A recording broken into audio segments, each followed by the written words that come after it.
સુરતમાં વરસાદ આવ્યો અને ઘણા લોકોના ઘરોમાં પાણી ઘૂસી ગયું. કોઈનું ઘર, કોઈની દુકાન, કોઈની વર્ષોની મહેનત થોડી જ કલાકોમાં પાણીમાં ડૂબી ગઈ. આવા સમયે આપણે ઘણીવાર પૂછીએ છીએ, દોષ કોનો? પણ આજે એક સવાલ પોતાની જાતને પણ પૂછીએ.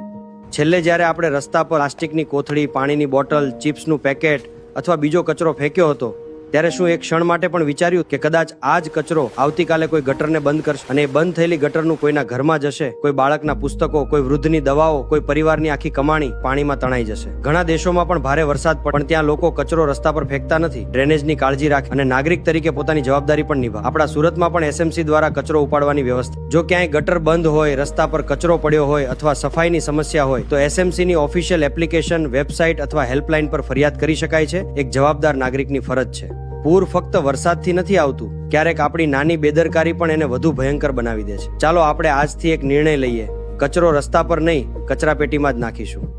અને જ્યાં સમસ્યા દેખાશે ત્યાં ફક્ત વિડીયો નહીં બનાવીએ, ફરિયાદ પણ કરીશું. શહેર ફક્ત એસએમસીનું નથી, આપણું પણ છે. આપણી એક નાની જવાબદારી કદાચ કોઈનું આખું ઘર બચાવી શકે. એક નાની વિનંતી, જો તમને મારી વાત સાચી લાગી હોય, આ વિડીયો દરેક સુરતવાસી સુધી જરૂર પહોંચાડજો. ચાલો મળીને સુરતને વધુ સ્વચ્છ અને સુરક્ષિત બનાવીએ.